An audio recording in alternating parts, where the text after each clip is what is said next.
আদর্শ ডিগ্রি মহাবিদ্যালয়ের গণিত বিভাগের সকল ছাত্রছাত্রীদেরকে স্বাগতম। আমি আজ গণিত বিভাগের সপ্তম ক্লাস নিতে যাচ্ছি। আজ আমি গণিতের বিন্যাস এবং সমাবেশ সম্পর্কে আলোচনা করব। প্রথমে আমরা যে জিনিসটা জেনে নিব সেটা হলো যে বিন্যাস জিনিসটা কি, বিন্যাস কাকে বলে। বিন্যাস হলো কতগুলি জিনিস থেকে কয়েকটি বা সব কয়টি জিনিস একবার নিয়ে যত প্রকারে সাজানো যায় এদের প্রত্যেকটিকে এক একটি বিন্যাস বলে।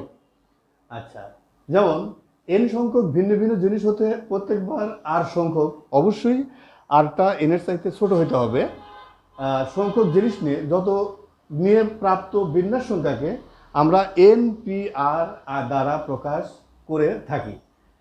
এটাই হচ্ছে বিন্যাস। বিন্যাস মূলত সাজানো প্রক্রিয়া, কতগুলি জিনিসকে কিভাবে আমরা সাজাবো, এটাই হচ্ছে বিন্যাস। তাহলে বিন্যাস মূলত সাজানো প্রক্রিয়া।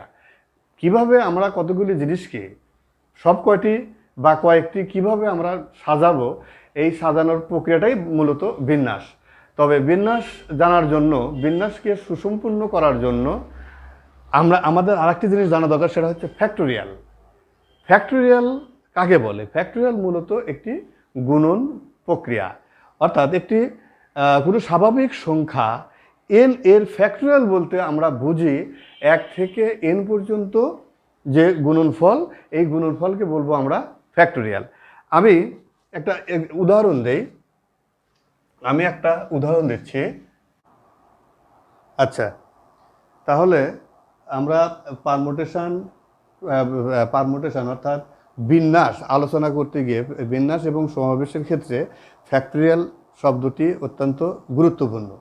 আচ্ছা, এই ফ্যাক্টোরিয়াল হলো যে কোনো সংখ্যার ফ্যাক্টোরিয়াল হলো 1 থেকে সেই সংখ্যা পর্যন্ত যে গুণনফলটা, এই গুণনফলকে বলবো আমরা ফ্যাক্টোরিয়াল।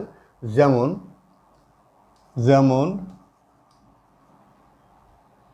যেমন ফ্যাক্টোরিয়াল, সরি এটা এরকম না, আমরা এইভাবে লিখি, factorial 5 equal to 1 into 2 into 3 into 4 into 5।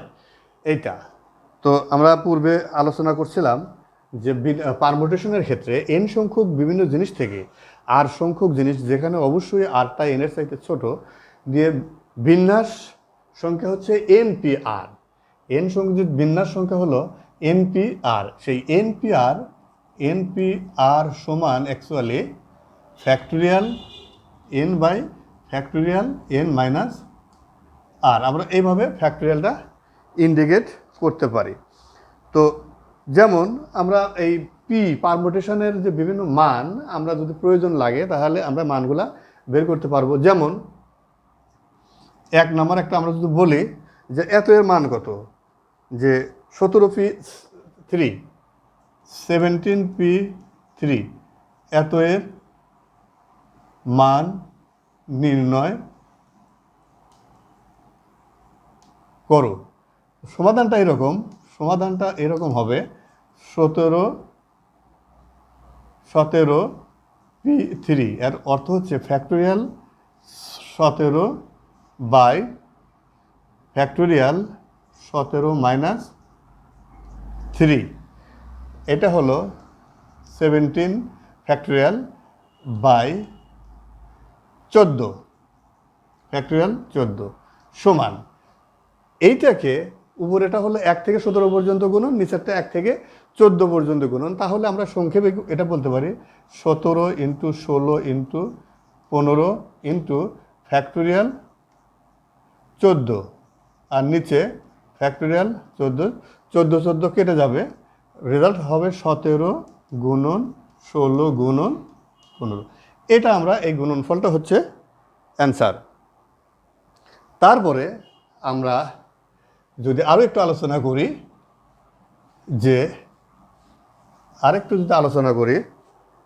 যে যদি n-1p3 এরকম যদি বলি, 2 নাম্বার, যদি n-1p3 3 is to n plus 1 p3 n plus 1 p3 সমান 5:12 5:12 হলে n এর মান নির্ণয় করো। এইটা আমরা করব শুধু পারমুটেশনের যে এটা মানে ভাঙাটা এটা জানা থাকলে এটা মান বের করা সম্ভব। সমাধানটা এরকম n-1 p3 অনুপাত n plus 1 p3 সমান 5:12 সিম্পল দেওয়া আছে। এইটাকে আমরা অনুপাত মানে হচ্ছে ভাগ, অনুপাত শব্দের অর্থ হচ্ছে ভাগ। তার মানে n-1 p3 ভাগ n plus 1 p3 equal to 5/12। এখন উপরেরটাকে যদি আমরা ভাঙি মানে পারমুটেশনটাকে যদি আমরা ক্লিয়ার করি তাহলে হবে ফ্যাক্টোরিয়াল n-1, নিচে হবে ফ্যাক্টোরিয়াল n-1 মাইনাস এই ফ্যাক্টোরিয়াল কিন্তু এই চিহ্নের মাধ্যমে প্রকাশ করা যায়। এইটা ভাগ যদি আমরা বলি ভাগ n plus 1 ফ্যাক্টোরিয়াল নিচে তার নিচে হলো n plus 1 minus 3 equal to 5/12। তাহলে আমরা এইটাকে লিখতে পারি বা n-1 factorial n-1 by n-4 factorial ভাগ আছে উল্টে যাবে গুণন হয়ে উপরে যাবে n-2 ফ্যাক্টোরিয়াল n-2 নিচে হবে ফ্যাক্টোরিয়াল n plus 1 সমান 5/12 5/12। তাহলে এইটাকে যদি আমরা ফ্যাক্টোরিয়ালটাকে অপসারণ করি তাহলে কি দাঁড়ায় জিনিসটা যে এইটা ছোট এটা বড়, এইটা ছোট এটা বড়, অর্থাৎ এটাকে আমরা ঠিক রাখলাম গুণন n-2 n-3 ফ্যাক্টোরিয়াল n-4, অর্থাৎ ফ্যাক্টোরিয়ালের ভিতর থেকে কোনো সংখ্যা বাইরে নিয়ে আসলে ফ্যাক্টোরিয়ালের ভিতর প্রত্যেকবার 1 করে মান কমে যায়। আর নিচে ফ্যাক্টোরিয়াল n-4 n plus 1 যদি বাইরে নিয়ে আসি তাহলে থাকবে n, সেই nটাকে বাইরে নিয়ে আসলে ফ্যাক্টোরিয়াল থাকবে n-1 ইকুয়াল টু 5/12। তাহলে আমরা এখানে যদি এটা কাটাকাটি করে দিই আউট করে দিই তাহলে থাকে n-2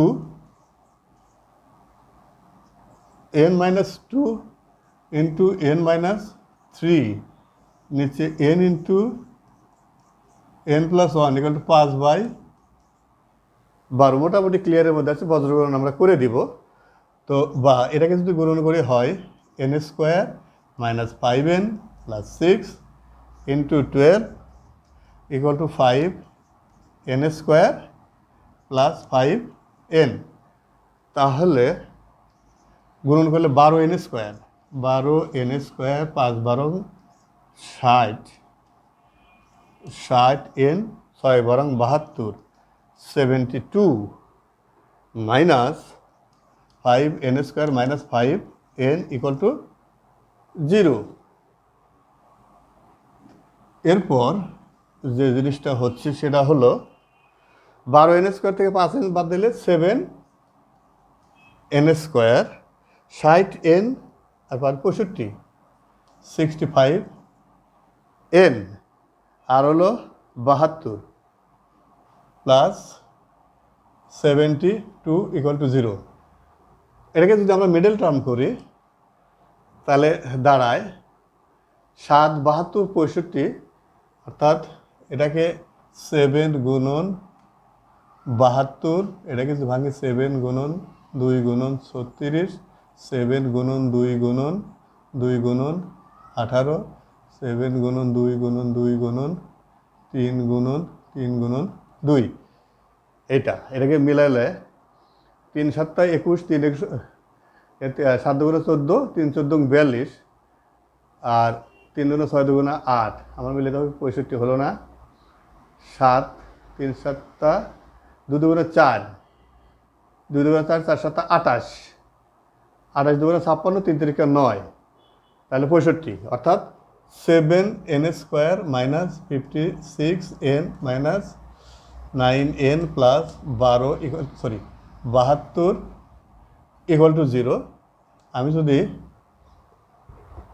7n কমন নেই, n মাইনাস 8 মাইনাস 9 কমন নিলে n মাইনাস 8 ইকুয়াল টু 0, বা 7n minus 9 into n minus 8 equal to 0, বা n ইকুয়াল টু 9/7, 8। এটাই হচ্ছে n এর মান।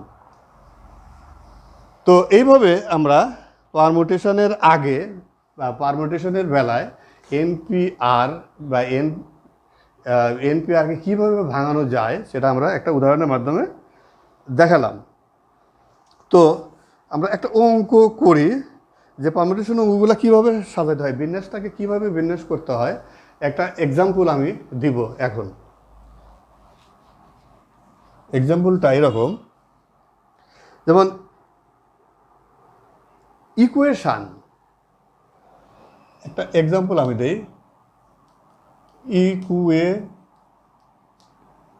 ইকুয়েশন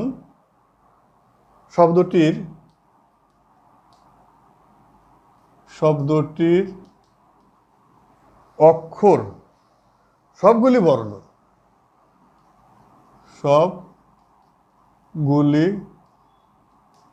বর্ণ একত্রে ব্যবহার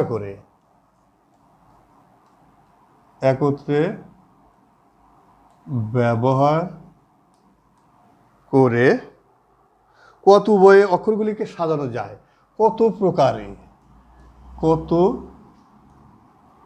প্রকারে অক্ষরগুলিকে সাজানো যায়, এটা আমরা বের করব। কত করে সাজানো যায় প্রশ্নবোধক চিহ্ন, এটা আমরা বের করার চেষ্টা করব। তো দেখা যাচ্ছে যে ইকুয়েশন শব্দটি EQUATION, এটাকে আমরা ইউটাকে আগে কিউটাকে যদি পরে তাহলে একটা বিন্যাস, তারপরে কিউটাকে আগে ইউ ঠিক রেখে এ কম বেশি করলে একটা বিন্যাস, অর্থাৎ হাজারো প্রকারে এই বিন্যাসটা করা যায়। তো সে কতগুলো বিন্যাস হবে সেটা আমি একটু দেখানোর চেষ্টা করি। সমাধানটা এরকম যে ইকুয়েশন শব্দটিতে মোট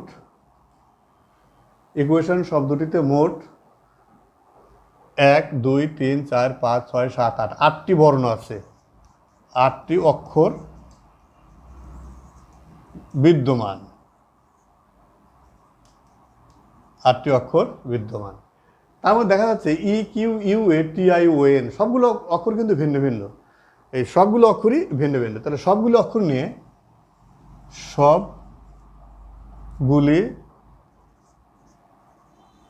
অক্ষর নিয়ে বিন্যাস সংখ্যা